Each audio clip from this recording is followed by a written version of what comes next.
Isang matandang katedral sa Paris.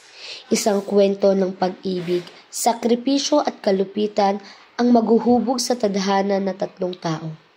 Ang Katedral ng Notre Dame, na itinuturing na simbolo ng kapangyarihan at pananampalataya, ay pinagmula ng isang lihim na naglalaman ng pagnanasa at kalungkutan.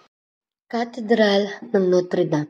Labas ng simbahan, si Quasimodo, ang Kuba, ay nagtatrabaho bilang bell ringer. Habang tinutugtog ang mga kampana, ang kanyang mga mata ay puno ng kalungkutan at pangarap. Walang ibang tao sa paligid maliban sa kanya.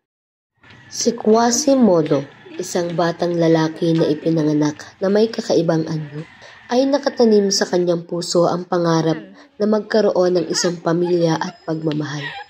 Ngunit ang mundo sa paligid niya ay puno ng takot at pag-uusig. Walang iba kundi ang katedral, ang tanging tahanan ni Quasimodo.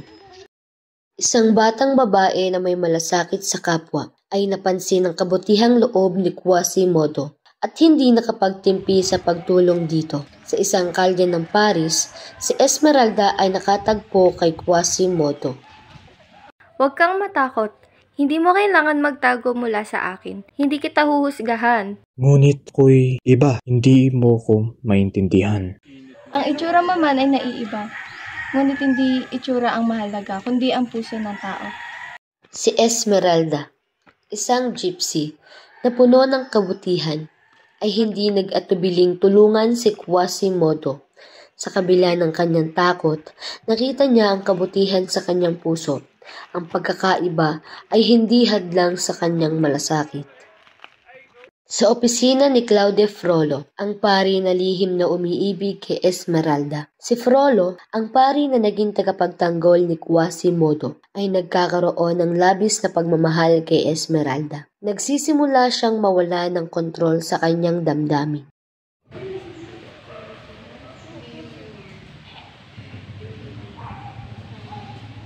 Esmeralda, bakit ba hindi mo ko pinapansin? Ako na lang, hindi ba pwedeng ako na lang sana? Huwag pakiusap. Hindi kita kayang mahalin. Ang aking puso ay may ibang iniintindi. Hindi ko kayang pasayahin ka. Nagkakamali ka, Esmeralda. Walang makakatakas mula sa akin. Walang ibang makikinabang sa iyong pagmamahal kundi ako. Ngunit si Frollo, sa kanyang lihim na pagmamahal, ay naging tagapagdulot ng kasamaan. Ang kanyang pagmamahal ay nagiging mapanupil at wala siyang pakialam sa sakripisyo ng iba. Isang pagmamahal na nagiging sanhi ng kalungkutan at pagkawasak. Sa katedral, ang digmaan sa pagmamahal at galit, magkakaroon ng pagtatalo sa pagitan ni Quasimodo at Frollo. Huwag mong saktan si Esmeralda. Siya ay hindi mo pag-aari. Ikaw, Quasimodo, hindi mo nauunawaan. Hindi mo siya kayang protektahan tulad ng kaya kong gawin. Pakiusap, tumigil na kayo. Ang pagmamahal ay hindi dapat pilitin. Sa digmaang ito, ang mga puso ni Quasimodo at Frollo ay naglalaban. Ngunit sa kabila ng lahat, si Esmeralda ang nagiging biktima. Si Quasimodo sa kabila ng kanyang anyo at kalagayan, ay ipinakita ang tunay na tapang pagmamahal. Kung ako'y matutulungan, sana ang bawat isa'y matuto rin na hindi sa itsura nakasalalay ang tunay na halaga ng isang tao. Pagkatapos ng lahat, sa harap ng katedral, si Quasimodo, pagkatapos ng lahat ng sakripisyo, ay dumapo sa harap ng katedral. Nais niyang magbago ang mga tao at tanggapin ang pagkatao ni Esmeralda at ng kanyang sarili.